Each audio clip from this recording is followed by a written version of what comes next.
5절 6절에 뭐 5절은 뭐 이제 그 환상 가운데 보는 장면이니까 거기에 보면은 검은 말이 나오고 그 탄자가 손에 저울을 가졌다. 이런 저울을 가졌다는 거예요. 저울을 가졌다. 그런데 생물 사이로서 나는 듯하는 음성을 들으니 가로되 저울을 가지고서는 뭘 하냐 하면 한 데나리온에 밀 한 대요. 한 데나리온 그러면 하루 품삯입니다. 그래서 밀 한 대, 밀 되도 한 대거든요. 밀 한 대 그러면 혼자서 하루 먹을 양식이에요. 그러니까 한 데나리온에 밀 한 대요. 한 데나리온에 보리 석 대. 식구들이 서너 명 정도 있으면 보리 석 대쯤은 있어야 하루를 살 거 아니에요. 그러니까 아주 좀 이렇게 아주 기초적으로 살 수밖에 없는 그런 좀 가난한 궁핍한 그런 사람들을 이야기하는 겁니다. 그런데 또 감람류와 포도주는 해치 말라 하더라. 밀과 보리는 이렇게 한 데나리온에 밀 한 대 이 정도밖에 안 되는데 감람류나 이 포도주는 해치 말라. 이 검은 말을 타고 와서 저울을 들고 있는 사람이 이야기하는데 지금 좀 엉뚱한 얘기를 하고 있어요. 그러니까 한 데나리온 그러면 지금 이 물가가 비싼 겁니까? 싼 겁니까? 하루 요즘 일당 치면 얼마 정도 계산할까요? 일반적으로 일당 계산 한 5만 원 정도 되겠죠. 그렇죠? 그럼 5만 원에 밀 한 대예요. 그럼 물가가 비싼 거예요? 싼 거예요? 어마어마하게 비싼 거죠. 5만 원에 보리 석 대. 굉장히 비싼 겁니다. 그러니까 이런 상태라면은 가난한 사람들이 살기가 쉬워요, 어려워요? 어렵죠. 근데 무엇은 해하지 말라? 감람류냐 포도주는 해하지 말라고 기록하고 있습니다. 감람류나 포도주는 그 당시에 부자들이 먹는 거예요. 그러니까 한 데나리온에 밀 한 대, 보리 석 대 이 정도 값어치라면 포도주나 감람류는 비쌀까요? 쌀까요? 엄청 비싸겠죠. 그런 것들은 해치 말라. 이 말은 그런 것들은 풍족하게 해라. 그 얘기는 부자들은 잘 살게 놔두고 가난한 사람들은 점점 어려워지는 그런 상황들을 이야기하는 겁니다. 물가가 올라서 작년이나 재작년에 비해서 우리나라도 물가가 많이 올랐죠. 물가가 오른 이유가 뭡니까? 기름값이 올라서 그런 거예요. 그래서 물가가 오르고 뭐 따라서 여러 가지가 오르고 그래서 물가가 오르면 오를수록 부자가 살기 편합니까? 가난한 사람이 살기 편합니까? 부자가 살기 편합니다. 부자는 자기 돈 가지고 쓰면 되니까. 가난한 사람들은 한 5만 원 가지고 밀가루 한 대를 사야 되는 그런 상황이 돼. 참 하나님 왜 이렇게 하실까라는 거예요. 우리가 생각하는 하나님은 이 땅에 화평을 주는 분이요 평화를 주는 분인데 왜 물가를 이렇게 비싸게 만들어가지고 가난한 사람들이 못 살게 하느냐. 지금 이게 지금 이제 요한이 환상 가운데 본 장면들이거든요. 하나님이 그거 지난주에는 뭐래 평화를 깨는 걸 하나님이 허락했잖아요. 그렇죠? 이번에는 그거에서 한술 더 떠가지고 아예 가난한 사람들이 살기도 힘들게 만들어 놓는 거예요. 부자들은 그럭저럭 살게 하는데 가난한 사람들은 살기도 힘들어지는 그런 세대가 되게 하겠다는 거예요. 그걸 환상 가운데 본 겁니다. 과연 이걸 어떻게 해석을 해야 될까요? 왜 하나님이 이렇게 하셨을까요? 지난주 수요일 날 2주 동안 제가 설교한 그 수요 사역 공부 가운데에는 화평, 평화를 위해서는 하나님이 보낸 천사에 의해서 평화로워야 됩니까? 평화가 재해져야 됩니까? 일반적인 상식으로는 평화로워야 된단 말이에요. 근데 환상 가운데 요한이 본 환상에 보니까 7 봉인에 담긴 그런 말세에 되어진 일들을 이야기하는 걸 보니까 오히려 하나님이 허락해서 천사가 와가지고 평화를 깨더라. 그 얘기를 했단 말이에요. 오늘은 가난한 사람은 더 힘들게 되고 어렵게 되고 부자들만 살기 편안한 그런 모습이 그걸 놔두더라. 오히려 저울을 들고 그렇게 하더라. 하나님 왜 그러실까요? 왜 세상을 그렇게 놔두실까요? 그러니까 여기서 우리가 이 해석을 잘해야 되는데 이걸 영적으로 잘못 해석해서 뭐 신천지나 이런 쪽에서 이걸 해석해 놓은 그런 책들도 제가 많이 봤거든요. 근데 이걸 갖다가 엉뚱하게 해석해가지고 뭐 자기들 입맛에 맞춰서 영적으로 해석을 하고 이건 영으로 푸는, 아이고, 있는 그대로 풀면 되는데. 하나님이 이 세상의 부조리와 불합리한 것들을 그냥 놔두는 왜 놔두냐라는 거예요. 왜 그런 것들을 놔두실까? 하나님은 이 세상에서 하나님의 백성들, 그리스도인들이 살아가는 삶의 기준과 원칙이 이런 세상적인 가치와 부가 아니라 하나님을 신뢰하는, 하나님을 의지하는 그 신앙의 모습만이 있기를 원하시는 겁니다. 그러니까 부자로 살다가 갑자기 어느 날 가난해졌어요. 그러면 하나님을 잘 믿겠습니까? 잘못 믿겠습니까? 우리 영혼자매가 부자로 살다가 어느 날 확 망해버렸어요. 그럼 그때 하나님을 잘 믿을 것 같아요? 못 믿을 것 같아요? 모르겠어요. 가난하게 살다가 부자가 됐어요. 그럼 그때 하나님 잘 믿을 것 같아요? 못 믿을 것 같아요? 지금 생각이 좀 나죠. 그래요. 근데 그러면 환경에 의해서 하나님을 신뢰하는 신앙이 바뀌면 됩니까? 그거 제대로 된 신앙입니까? 제대로 되지 않은 신앙입니까? 그렇죠. 그걸 얘기하고 싶은 거예요. 부자였다가 어느 날 가난하게 됐어요. 그런데 하나님 앞에 나와서 원망하지 않고 불평하지 않고 그럼에도 불구하고 그걸 있는 그대로 받아들이면서 하나님을 섬기는 일을 꾸준히 한다면 그들은 환경의 영향을 받는 겁니까? 받지 않는 겁니까? 받지 않는 거겠죠. 그러면 그건 인간들이 만들어낸 신앙입니까? 아니면 하나님으로부터 온 신앙입니까? 예, 그걸 구별하고 싶은 겁니다. 그러니까 우리가 그리스도인으로 살아가면서 과연 우리가 추구하는 가치가 물질이냐 아니면 하나님으로부터 온 신앙이냐, 이것이 이런 일들이 일어나면 드러나겠습니까? 드러나지 않겠습니까? 사람들의 모습 속에서 보세요. 한 데나리온 5만 원의 밀가루 한 대밖에 안 되는 그런 아주 최고의 물가가 비싸지고, 그래서 가난한 사람들이 삶이 힘들고, 그런 가난한 사람들이 교회를 다니면서 형편이 어려워졌어요. 그러면 형편이 어려워진 그 모습을 가지고 하나님을 섬기겠습니까? 섬기지 않겠습니까? 일반적인 상식으로. 우리가 교회를 다니면서 막 그렇게 어려움을 당하고 그러면 대개도 교회를 떠나든가요? 계속 남아있든가요? 떠나는 경우가 많죠.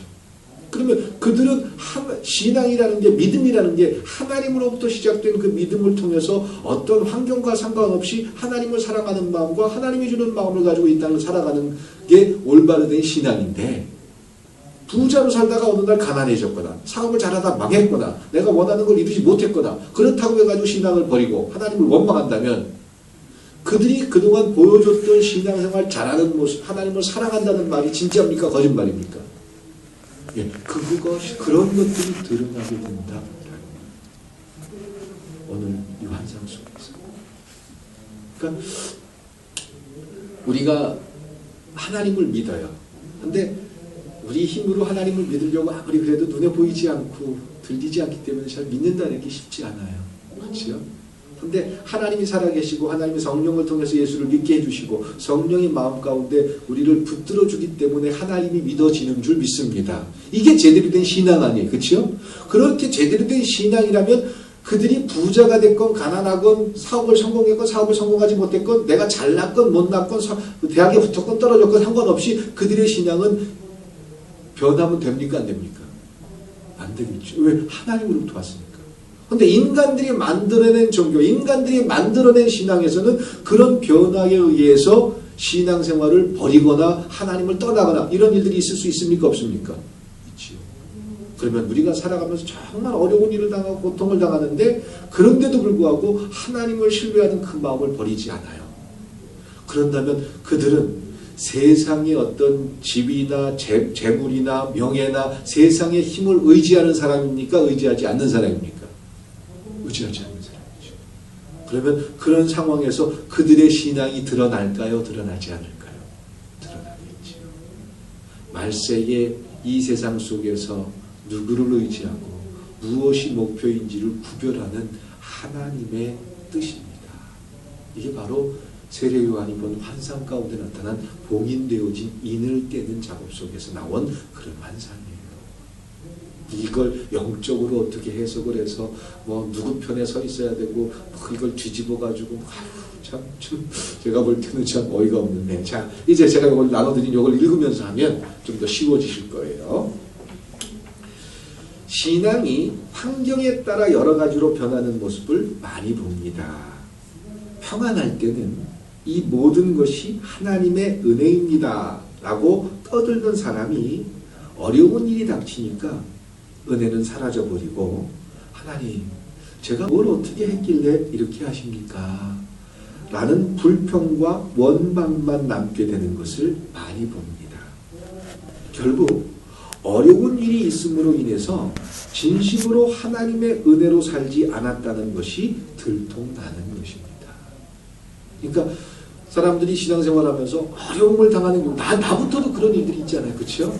정말 다 무너질 때도 있고 우리가 원하는 걸 하나도 얻지 못할 때도 있고, 그럴 때 하나님을 신뢰하는 마음을 꾸준히 갖고 있느냐, 아니면 그때 원망하냐 불평하냐, 이거에 따라서 내 신앙이 내가 만든 신앙인지 하나님으로부터 온 신앙인지 구별될까요? 안 될까요?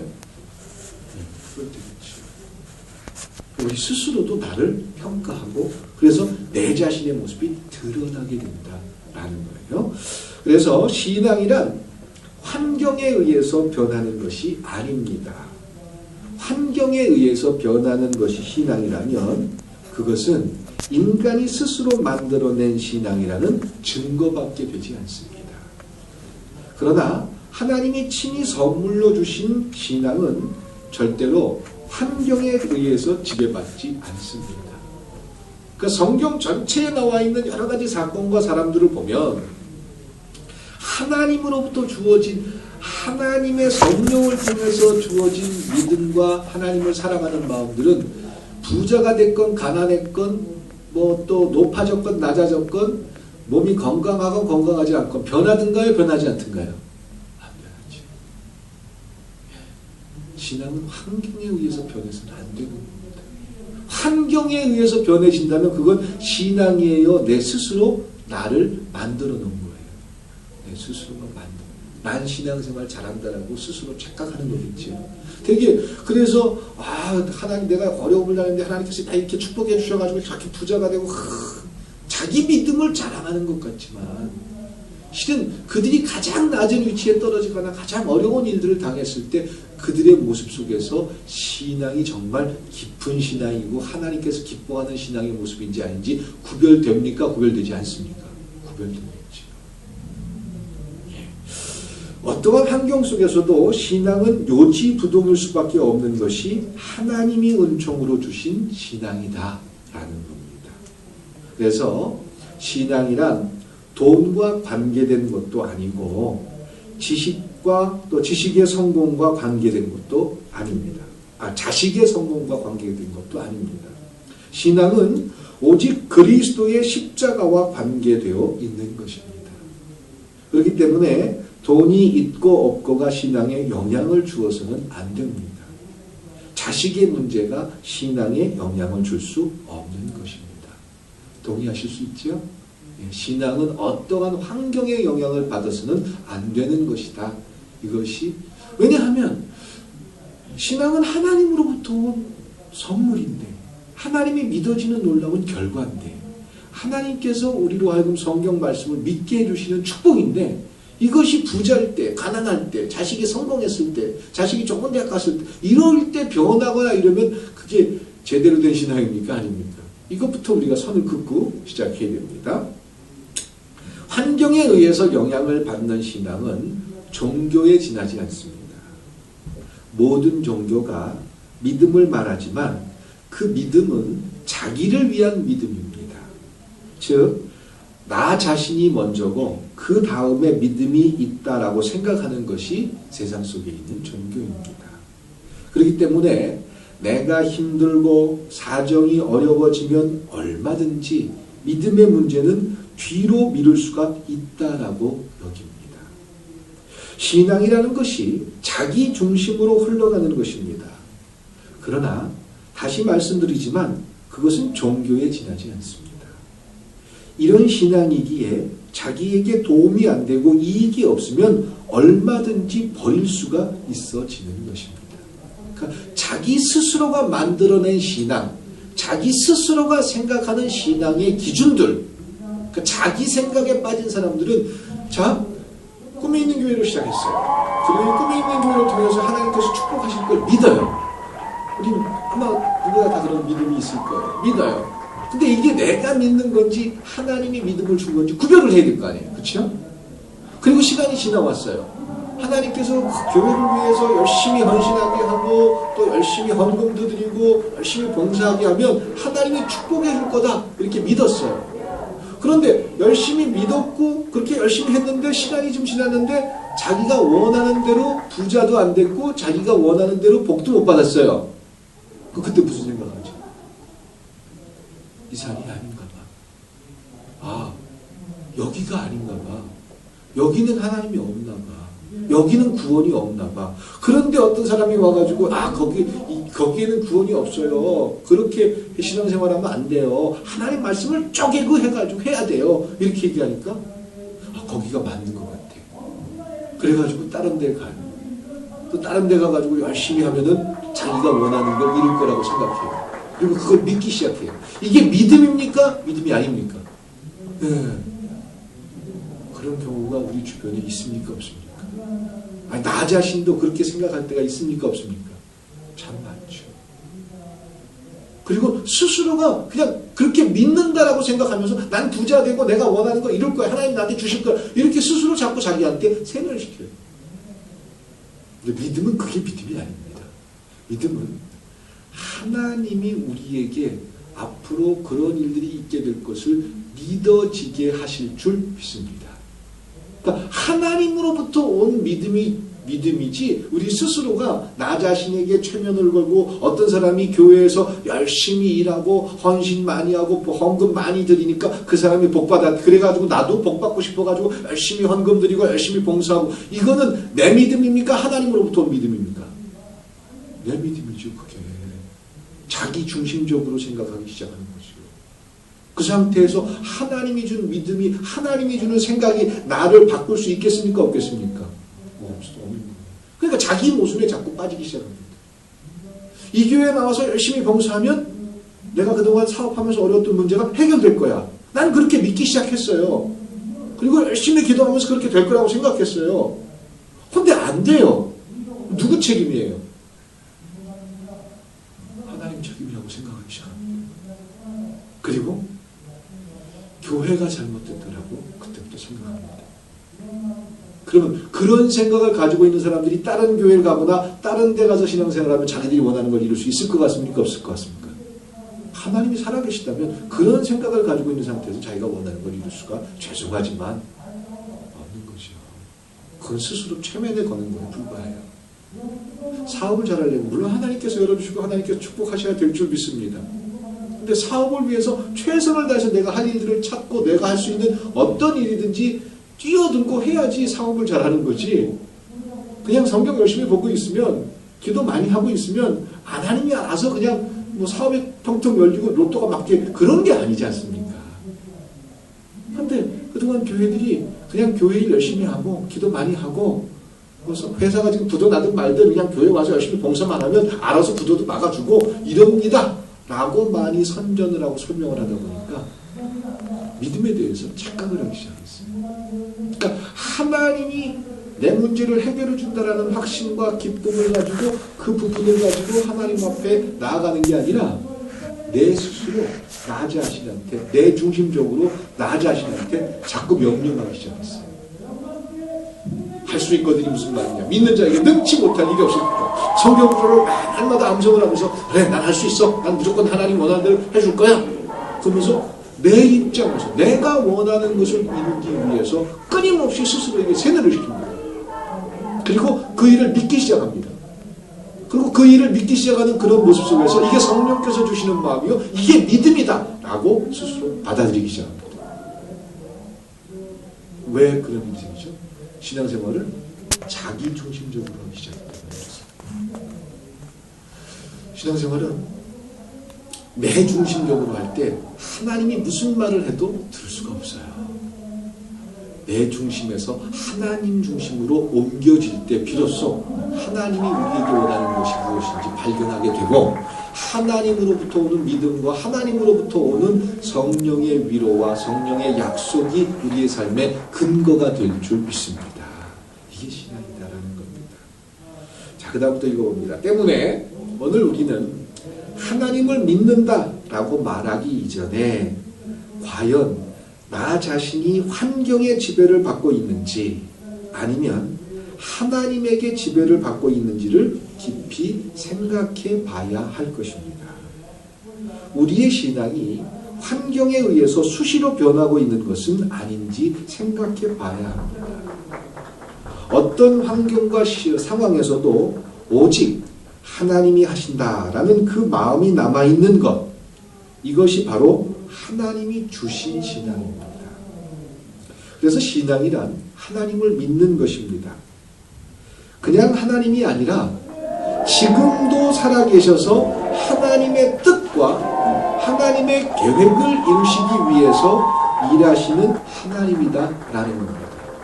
하나님이 우리를 불러주시고 우리에게 하나님의 일을 맡긴다면 누구 일을 하라고 맡기신 거예요? 하나님의 일을 하라고 맡긴 거예요. 내 일 하려고 하나님이 내 종이 되지 않아요. 하나님이 살아계시다면, 하나님이 저에게 지금 축복하신다면, 하나님께서 우리에게 물질을 주신다면 누구 일하라고? 하나님. 이게 믿어지느냐라는 거예요. 이게 믿어진다면 하나님으로부터 놀라운 신앙의 큰 축복을 선물로 받은 줄 믿습니다. 이걸 믿지 않고 하나님을 마치 내 종부리듯 하려고 그런다면 그 상태에서 하나님이 아무리 당신의 뜻을 보여주고 아무리 하나님께서 축복을 해주고 아무리 하나님께서 무언가를 주더라도 이걸 하나님의 일과 하나님의 뜻에 사용할 수 있습니까? 없습니까? 그렇죠. 그래서 우리의 삶에서 하나님을 믿는 게 신앙이에요. 그렇죠? 하나님이 믿어지는 게 신앙이에요. 근데 그 하나님이 믿어지는 게 어떻게 믿어지는 거예요? 지금도 살아계시다라는 걸 믿는 거예요. 그리고 지금 우리 예배를 받으시고 하나님께서 예배를 통해서 나에게 이야기하신다는 게 믿어지는 거예요. 그러면 그 믿어지게 하는 모든 일들의 이유가 어디 있습니까? 누구 일하라고? 우리가 그럼 하나님의 일이라는 건 교회에 나와가지고 예배드리고 기도하고 봉사하고 이것만 하나님의 일입니까? 아니요. 우리가 살아가는 전 삶이 하나님의 일이 될 수 있을 줄 믿습니다. 주부가 집에서 밥을 하고 또한 남자가 밖에 나가서 일을 하고 또 뭐 이런 모든 일들도 다 하나님의 일일 줄 믿습니다. 그 속에서 하나님 살아계셔서 하나님의 계획과 하나님이 원하는 것들을 우리에게 끊임없이 이야기를 할 때 살아계신 하나님을 만난다는 건 단순히 예배드릴 때 기도할 때 만나는 게 아니라 우리의 전 삶에서, 그리고 이것이 훈련될 때 예배나 기도를 통해서 하나님의 뜻을 수용하는 걸 훈련받을 때 우리의 삶에서 그게 연결되어져서 우리의 전 삶이 하나님의 뜻을 완성하는 삶으로 만들어지게 될 줄 믿습니다. 이건 부자가 됐건 가난하건 이건 조건이 되지 않는다는 거예요. 난 돈이 없기 때문에 주일 갈 수 없다? 전혀 그런 게 없는 거예요. 그 다음 또 봅니다. 하나님의 뜻과 계획에는 신자를 세상에서 편안한 삶을 살도록 하시겠다라는 것이 들어있지 않습니다. 좀 과격하지요? 이거 이야기하면 나 편안한 쪽으로 갈래 이렇게 생각할 수도 있어요. 편안한 삶이란 우리의 탐욕일 뿐이지 하나님의 뜻은 아닙니다. 하나님의 뜻은, 그러면 이거 하기 전에 하나님의 뜻이 뭘까요? 내가 누구보다 높아져서 부자로 살게 하는 게 하나님의 뜻일까요? 천국 가면 지금 우리가 상상할 수 없는 굉장한 큰 기쁨과 또 영화를 누리게 될 줄 믿습니다. 저는 그것이 믿어져요. 우리가 이 세상 살면서 하나님의 뜻이 그냥 남들보다 부자로 살고 높아지고 이게 하나님의 뜻일까요? 과연 하나님의 뜻은 어디 있을까요? 하나님의 뜻은 뭘까요? 우리의 삶을 통해서 예수의 이름이 높여지는 것을 원하시는 줄 믿습니다. 자, 예수의 이름이 높여지는 것. 자, 우리가 늘 짜증내고 화내고 늘 사람들한테 가시가 돋친 삶을 살고 그러는 사람인데 어느 날 그 사람이 짜증을 내지 않고 참 상냥해지고 부드러워지고 이렇게 막 변하기 시작해요. 그 사람들이 놀래가지고 아니 왜 이렇게 변했어요? 왜 그래요? 왜? 요즘 당신 보면은 이상해요. 좀 이상해진 것 같아요. 이렇게 물어봤을 때 왜 그러냐면요. 사순절이잖아요. 사순절이 뭐냐면요. 예수님이 부활하시기 부활하신 날 이전 40일 동안인데 예수님의 고난과 또 예수님이 그 일을 하기 위해서 묵상했던 그런 것들을 기억하면서 우리가 살아가면서 조금 우리의 삶을 절제하고 예수님을 생각하는 그런 절기가 사순절이에요. 그래서 이번 사순절 동안은 내가 늘 짜증 많이 내고 사람들한테 피곤하게 하고 그랬는데 이번만큼은 내가 그 사순절이라는 그 기간 동안 묵상하면서 화도 좀 안 내고 짜증도 좀 내지 않고 그렇게 살려고 하는데 하나님이 많이 도와주셔요. 이제는 조금씩 너그러워지기 시작했어요. 그러면 그걸 듣던 우리를 아는 수많은 사람들이 어떤 생각을 할까요? 하나님이 진짜 살아있구나. 저 사람이 저렇게 바뀌다니. 그러면 그런 일들은 우리가 부자가 되는 것과 우리가 높아지는 것 전혀 상관이 없지만 우리의 삶에서 예수의 이름이 영광을 받으시는 놀라운 축복이 되어지는 줄 믿습니다. 그럼 그들이 무슨 생각을 할까요? 나도 저 사람 같은 그런 신앙생활을 했으면 좋겠다. 저들은 정말 하나님이 살아계시다고 믿는 것 같아. 나는 교회를 열심히 다니고 예배도 드리고 교회에서 봉사도 많이 하는데 도무지 나는 그런 도전을 받지 못하고 그냥 남들보다 신앙생활 잘한다고 스스로 착각만 하는데 저 사람을 보니까 진짜 하나님 앞에 영광을 돌려드리는 것 같아. 어떤 게 하나님의 뜻일까요? 우리를 향한 하나님의 뜻이라는 게 도대체 뭘까요? 우리의 삶과 연결되지 않고서는 하나님의 뜻이라는 건 없다라는 거예요.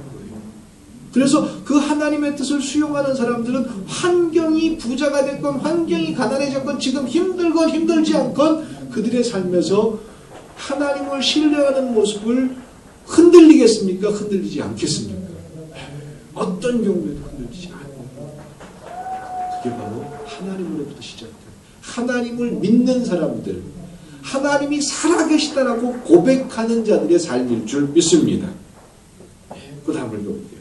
그래서 하나님의 뜻은 단지 부르신 자를 이용해서 예수님의 이름을 높이시는 것에 있습니다. 우리를 부자되게 하고 우리를 편안하게 하고 이걸 위해서 신앙생활을 하거나 이것을 위해서 교회가 존재하거나 이것을 위해서 하나님이 살아계신 것이 아니라 당신이 영광을 받으시기 위해서 다 하는 겁니다. 세상에 의해 죽으신 예수님의 이름을 높이시기 위해서 미리 택한 자를 부르신 것이지 세상에서 성공하게 하고 출세하게 하기 위해서 택하시고 부르신 것이 아닙니다. 만약에 하나님의 부르심이 세상의 복과 관계가 있다면 하나님의 부르심을 받지도 않는 자들이 돈을 벌고 잘 사는 것을 어떻게 해석해야 합니까? 무슨 말인지 아세요? 그러니까 자, 저를 보세요. 예수 믿고 부자 되고 예수 믿고 높아지는 게 하나님의 뜻이에요. 그래서 교회에 나오면서 이 사람 신앙생활 이렇게 잘하니까 하나님 복 줬지. 그래서 부자 되고 높아지는 게 하나님의 뜻이다라고 생각할 때가 많아요. 그러면 하나님을 믿지 않는데도 세상 속에서 부자로 사는 사람들은 어떻게 해석할 거예요? 하나님 앞에 완전히 하나님을 대적하면서 난 절대로 하나님 안 믿어. 난 오로지 돈이 최고야.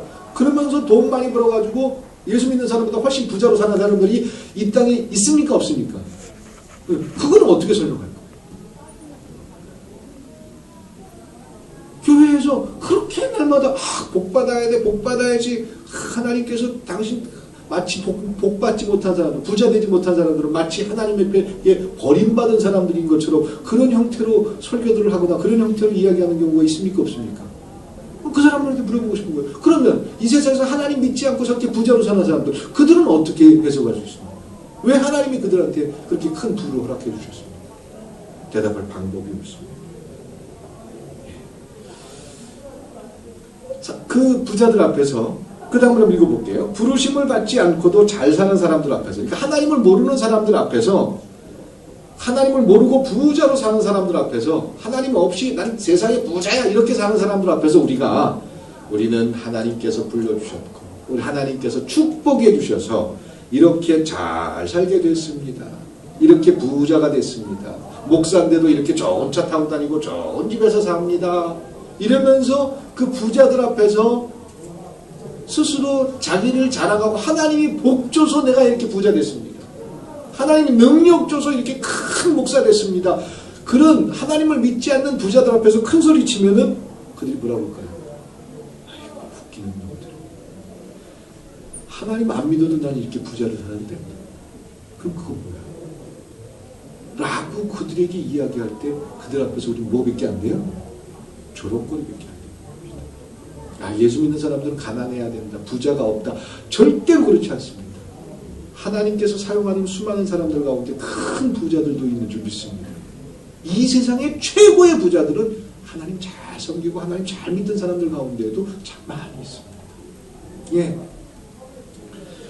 하나님이 우리를 불러주신 목적, 하나님이 살아계신 이유는 단순히 우리가 부자 되게 하려고 우리를 불러주시고 축복하시는 게 아니에요. 하나님의 뜻을, 그 뜻은 예수의 이름을 높여드리는 그런 모습을 우리의 삶에서 모든 사람들 앞에 드러내게 하는 게 하나님의 뜻인 줄 믿습니다. 그럼 부자는 부자대로, 가난한 자는 가난한 자대로, 있는 자는 있는 자대로, 없는 자는 없는 자대로 그렇게 해서 모든 것을 드러낼 수 있는 것입니다. 이게 하나님의 뜻이라는 겁니다. 근데 자꾸 우리는 환경이나 이런 것들을 가지고 자꾸 자기중심적으로 하나님을 끌어내리고 있는 거죠. 예, 오늘 여기까지 합니다. 그래서 오늘 저울에 대한 이야기를 기억하면서 과연 내 신앙은 환경에 의해서 지배를 당하고 있는지, 아니면 하나님으로부터 온 그 신앙의 모습 때문에 끊임없이 갈등하고 고민하지만 하나님 앞에 올바른 그리스도인의 모습을 갖고자 하는지, 이걸 발견할 수 있는 우리가 될 수 있기를 소망합니다. 기도합니다.